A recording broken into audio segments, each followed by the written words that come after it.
แม่น้องซาลีว่าบ่เตียงละเมื่อปะจะแล้ว ยอดจังแล้ว ลูกอยู่นะฮะ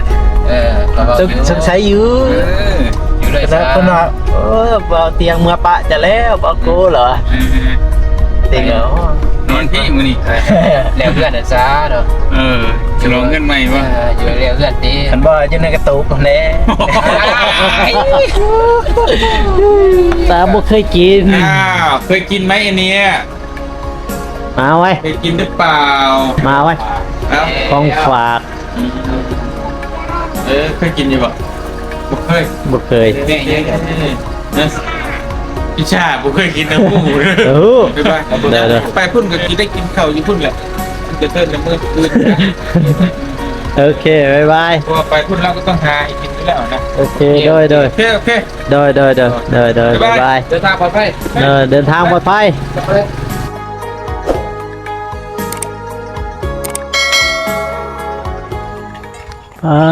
ตัวเปิดภาพมาพี่น้องเอ้ยเนาะมาต่อกันใช้พี่ที่แล้วเด้อพ่อแม่พี่น้องเอ้ยเส้นทางเข้าบ้านน้องสาลีโหดจริงๆพี่น้องเอ้ยพูดนะพูดมีแต่ขี้ตมแล้วพี่น้องเอ้ยเนาะปลาตัวพูดนะนี่ก็คือวิธีของชนเผ่าพี่น้องเนาะในยามแรงเด้อพ่อแม่พี่น้องเอ้ยเนาะตอนแรงเขาเจ้าก็จะไล่งัวไล่งัวเข่าคอกพี่น้องเนาะปลาตัวพี่เนาะพี่คุณเขาเจ้ามาแต่หัวแต่ส่วนเนาะพี่น้องเนาะตัวมาแต่หัวแต่ส่วนไม่ยามแรงเลยพี่น้องเอ้ยเนาะบรรยากาศยามแรงทางบ้านน้องสาลีพี่น้องเอ้ยมาถ่ายวิถีชีวิตของเพิ่นเนาะพี่น้องเนาะก่อนอื่นก็ครับทักทายสบายดีเด้อพ่อแม่พี่น้องเนาะบ่ว่าสิอยู่ภายในหรือว่าต่างประเทศก็ยินดีต้อนรับเข้าสู่ช่องเปาโกชาแนลพี่น้องเอ้ยเป็น2-3ห้องเด้อพ่อแม่พี่น้องเอ้ยนี่ทีมงานเฮาก็มาแล้วพี่น้องเอ้ยเนาะโอ้บ่าวเตียงเพิ่นมาแล้วพี่น้องเนาะเพิ่นมาแต่หาน้องเดิมพี่น้องเอ้ยตัวโอ้ปัญหาน้องเดิมบรรยากาศยามแรงพระเจ้าไล่งัวเข่าคอกเด้อพี่น้องเนาะรถกระเพื่อนนิกแล้วมือนี้นี่รถเพื่อนนิกแล้วมือนี้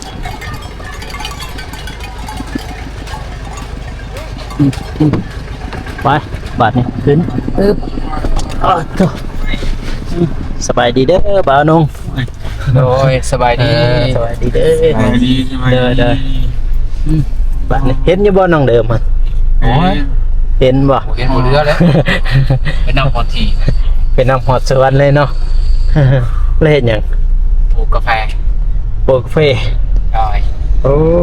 เศรษฐีได้บัตรนี่ เขาปลูกแต่เฮาเมื่อย เมื่อยยัง เมื่อยย่างเฮาเมื่อยปลูกย่าง เมื่อยย่างวะ ดีเปลี่ยน โป้งกี่นี่ท่านนี่น้ำหมอกลง มา โดย ได้บรรยากาศเล เต็ ย ม วันนี้ เลยเต็มเลยทางนี้น้ำหมอกลง ได้บรรยากาศเลย ได้บรรยากาศเลยเพื่อเมื่อปะเลยได้หัน เอาเมื่อยแต่ว่า อันนั้นแม่น้องซาลีว่าบ่เตียงละเมื่อปะจะแล้ว ยอดจังแล้ว ลูกอยู่นะฮะ สงสัยอยู่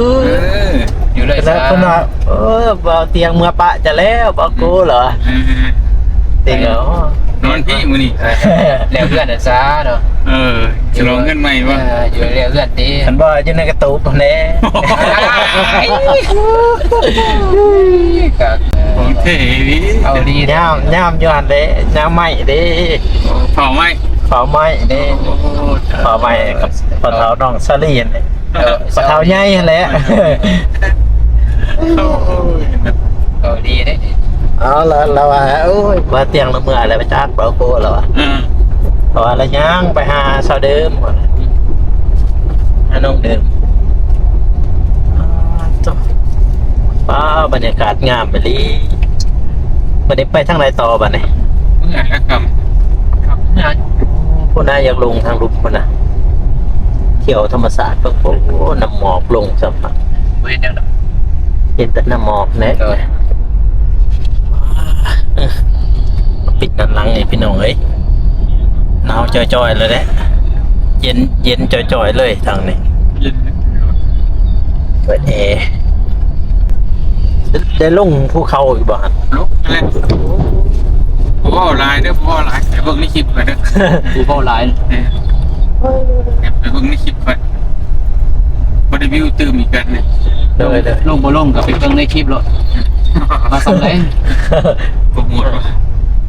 เปิดในคลิปไป ไปเบิ่งให้ชัดเจน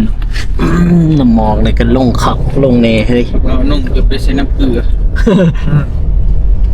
เกือบได้ใส่น้ำเกลือ โอ้ยซองเกลือใส่น้ำเกลือ แอร์แหละอยู่เลยทางนี้อ่อนเมื่อยวะอันนี้ ไปเบิ่งในคลิปแล้วนะ เบิ่งในคลิปพี่น้องเอ้ย AMC เบิ่งในคลิปพูดจึงจะได้ฮู้ว่าของแท้ไปฮอดเขื่อนพุ่นเลยเนาะ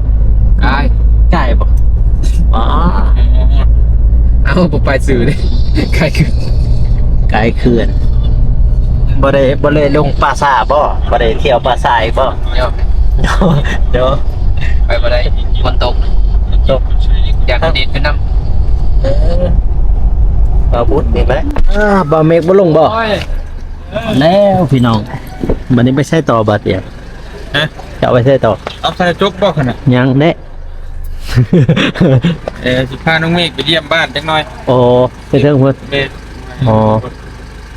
มา10 มื้อเนี่ยบ่ได้ไปลินบ้านไปเบิ่งเพื่อนเบิ่งซ่านนั่นแหละ อ๋อ นะ เด้อ มันโอกาสมันฝนตกพอดี เด้อ เนาะ เด้ออาจารย์สันแล้วซั่นล่ะอืม เอาก็ โอ้ย ดวงตราดวงตราดวงตรา ตาบ่เคยกิน อ้าวเคยกินไหมอันเนี้ย มาไว้ เคยกินหรือเปล่า มาไว้ เอาไว้ มาเอา ของฝาก ของฝาก เคยกินอยู่บ่บ่เคย บ่เคย พี่ชาบ่เคยกินนะหมู เออ มาเบิ่งนี่ผม ไปกินไปโอเคไปครับไปบ้านกันเด้อ เด้อ แดงมาดิ ไป เด้อ ไปพุ่นก็กินได้กินข้าวอยู่พุ่นแหละมันจะเทินน้ำมืด โอเคบ๊ายบาย เพราะว่าไปพุ่นเราก็ต้องหาให้กินอยู่แล้วนะ โอเคเด้อ โอเค บ๊ายบาย เดินทางปลอดภัย เดินทางปลอดภัย ยังแถมช็อกโกแลตอีกเนาะบ่ลืมช็อกโกแลตหน่อยโอ้ยเมื่อยเด้บาทนี้พี่น้องโดยป้าบาทนี้พี่น้องเอ้ยมื้อนี้ โอ้พ่อเนี่ย มียังอีกประตูว่าท่านได้อัดอย่าว่าเอานุ่งลงอัดตู้อัดประตูเอาโอเคบ๊ายบายต่อมื้อนี้แหละเรามา อันนี้เนี่ยพี่น้องเอ้ยเนาะเพราะว่าบ่เตียงเราพาบ่เมฆเราเมื่อบ้านพี่น้องให้พูดแล้วบ้านเดียวกับบ่โกนี่แหละพี่น้องเอ้ยเนาะต่อปากซองหุ่นเด้ละเมื่อเนาะละเมื่อทางนั้นเพราะว่าเมื่อยามบ้านเพราะว่าได้ยินว่าวางวันเสาร์นี่บ่มื้ออื่นมื้ออื่นนี่บ่เราก็สิกลับเซโปนเพิ่นแหละไปบ้านเราเพิ่นแหละพี่น้องเอ้ยเนาะเพราะว่าบ่าวเมฆเพิ่นมาทางนี้ บ่ได้มาบ้านพี่น้องเอ้ยบ่ได้มาเยี่ยมบ้านก็เลยไปนำเขาเนาะพี่น้องเนาะบ่าวกูก็อยากเมื่อยอะเด้บัดนี้นี่นะรถเฮามื้อนี้บ่าวตูนเพิ่นก็ผู้ไปทางบ้านสาธุบ่ไปทางนั้นแหละพี่น้องเพราะว่าได้ยินเพิ่นเซตหาเนาะพาตัวเองไปบ้านสะทั่วพี่น้องเอ้ยเนาะตัวนี่แหละ บรรยากาศทางบ้านบ่าวนงพี่น้องเลยโตพี่น้องเอ้ยเบิ่งติฝนก็มืดครึ้มมืดค่ำมืดครึ้มพี่น้องเนาะบ้านนี้เกี่ยมออกกลับบ้านเฮาได้พี่น้องเอ้ยโอ้ยก่อนกลับเด้อพี่น้องเด้อก่อนกลับจากบ้านบ่าวนงเนาะพี่น้องเนาะเดี๋ยวเอารถก่อน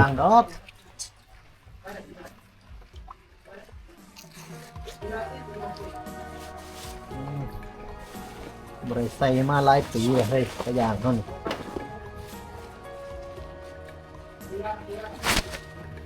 มียังเอามานี่เอาเลยเนาะ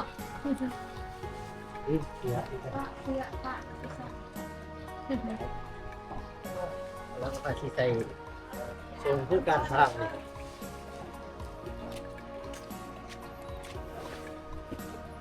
บริใส่ดนนะเฮ้ยยังดีว่า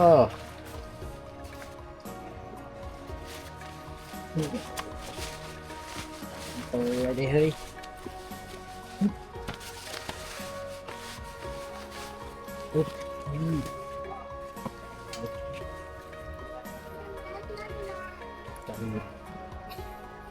กันหนาว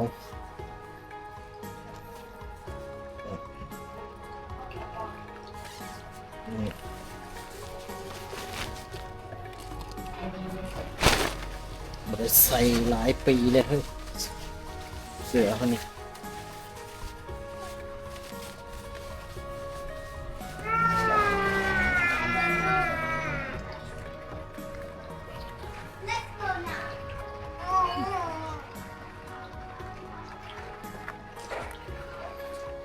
ยังไหนเหลืองอยู่บ่พี่น้องเลย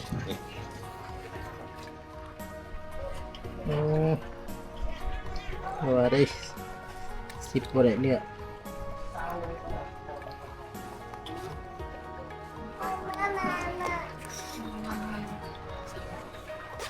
โอเคยังไหนอยู่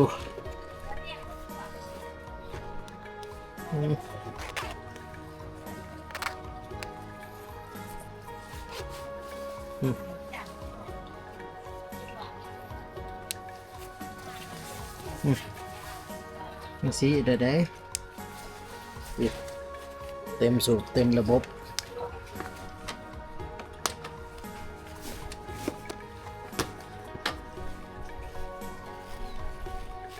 เต็มสูบเต็มระบบเลยพี่น้องเอ้ยเห็นหน้าเห็นตาอยู่บ่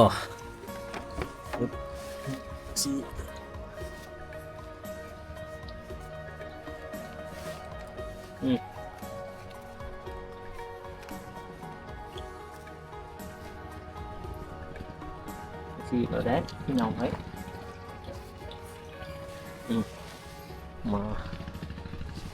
มาเบิ่งทางนี้เต็มสูบเต็มกำลังเต็มระบบเลยเห็นบ่พร้อมลุยจ้าพร้อมลุยไปครับ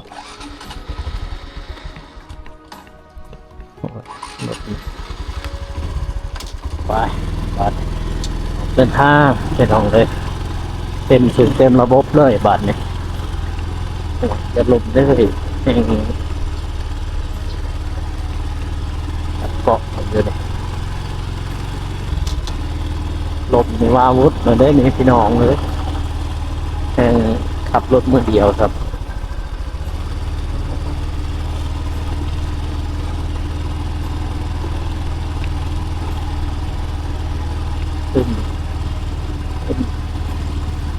โอ้โห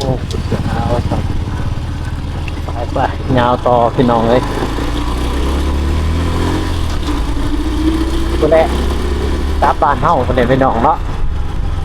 ปากซองบ้านเฮาปากซองยาวต่อเลยพี่น้องเลยฝนตาชิตกเลยบางทีมืดคึบทางนั้นโอ้ย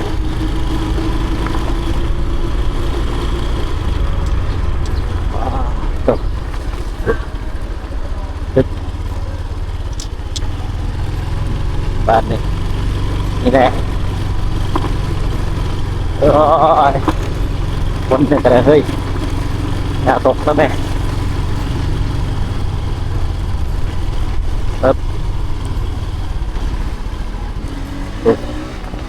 พี่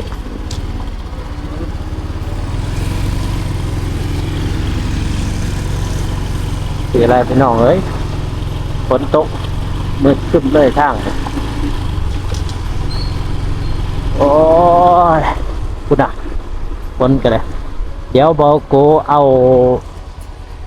กล้องขึ้นในหมวกกันน็อกเด้อพ่อแม่พี่น้องเนาะเพราะว่าเดินทางต้องใส่กล้องในโน้ตพี่น้องเนาะกับเบิ้งภาพนำกันเลยพี่น้องเลยเนาะขอเชี่ยวจากกันน็อกเด้อพี่น้องเด้อเพราะว่าสิต่างกล่องอยู่กันน็อกนะพี่น้องเนาะ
มาเปิดภาพมาอีกพี่น้องเลยเนาะแต่ว่าทั้งบ้านบ่อโกนี่ฝนบ่ตกพี่น้องเลยเห็นบ่พี่ฮอดยังลุงฝนบ่ลุงกินน้ำทั้งบ้านบ่อโกบ่ตกเด้อพี่น้องเลยเนาะนี่แหละบ่ตกข้างนี่พี่น้องเนาะพุ่นน่ะแดดพุ่นทางนั้นก็แดดเฉย แดดเฉยทางบ้านบ่อโกพี่น้องเนาะบ่ตกทางนี้ทางนี้ชื่อว่าอากาศดีพี่น้องเนาะฝนก็บ่ตกเอาละใส่เฟือเลยเพื่อย่านแต่ฝนตกพี่น้องเนาะนี่แหละบรรยากาศทางบ้านเบาโขเด้อพ่อแม่พี่น้องเนาะบรรยากาศยามแรงๆพี่น้องเลยเนาะโอเคพี่น้องเนาะคลิปนี้ก็บ่อยากให้เยือดให้ยาวเนาะอย่าลืมฝากกดไลค์กดติดตามเพื่อเป็นกำลังใจให้เบาโกชาแนลนะเด้อพ่อแม่พี่น้องเอ้ยเนาะซึ่งว่าเป็นส่องซ้ำห้องของเบาโกเด้อพ่อแม่พี่น้องเนาะมาพี่น้องเลยเนาะเปิดภาพมาอีกตอนนี้ก็เบาโกก็อยู่ฮอดเฮือนฮอดซ่านแล้วเด้อพ่อแม่พี่น้องเอ้ยเนาะเพราะว่ามื้อนี้ก็ทีมงานเฮาก็เลิกบ่ได้ค่ำเนาะพี่น้องเนาะเพราะว่าเบาเตียงเพิ่นก็มาทางบ้านเบาเมฆเนาะพี่น้องเนาะห่างจากบ้านเบาโกไปหาบ้านเบาเมฆก็ประมาณอยู่ประมาณ 7-8 ลักนั่นแหละพี่น้องก็บ่ไกลและก็บ่ไกลเนาะพี่น้องเนาะเอาบรรยากาศป้าแดนลังเบิ่งพี่น้องงามเนาะทางบ้านเบาโกนี่ ฝนบ่ตกพี่น้องไอ้ท่านไอ้ฝนบ่ตกเนาะแต่ว่าทางท่าแตงฝนตกแห้งขนาดทางนั้นก็คือเห็นในกล่องนั่นแหละพี่น้องเนาะเนาะคลิปนี้ก็อย่าลืมฝากกดไลค์กดติดตามเนาะพ่อแม่พี่น้องเนาะเพื่อเป็นกำลังใจให้เบาโกchannel พ่อแม่พี่น้องเพราะว่าเป็นคลิปหรือว่าเป็นสองซ้ำห้องของเบาโกพี่น้องเนาะเพราะว่าดนเทื่อเนาะที่สิได้อัปเดตคลิปทางสองซ้ำห้องเนาะพ่อแม่พี่น้องเนาะสองหลักก็คือสองเบาโกชนบทสปปลาวพ่อแม่พี่น้องแล้วก็สองซ้ำห้องเบาโก channel พี่น้องอย่าลืมเข้าไปติดตามเพื่อเป็นกำลังใจให้เบาโกพ่อแม่พี่น้องเนาะท้ายนี้ก็อยากขออวยพรให้พี่ทุกท่านเนาะจงมีความสุขความเจริญเนาะความเจ็บอย่าได้ความไข้อยู่สมีเนาะปรารถนาสิ่งใดก็ขอให้ได้สิ่งนั้นเนาะให้ได้น้องสมปรารถนาเนาะนอนรับก็ได้เงินหมื่นตื่นขึ้นมาก็ได้แก้วมณีโคตรFC ทุกท่านเนาะคลิปนี้ก็เบาโกก็สิจบไปเพียงเท่านี้พ่อแม่พี่น้องอย่าลืมฝากกดไลค์กดติดตามเป็นกำลังใจให้เบาโกเนาะพี่น้องเนาะสำหรับทีนี้ขอกล่าวคำว่าสบายดีพี่น้อยแล้วเจอกัน EP หน้าเนาะบ๊ายบาย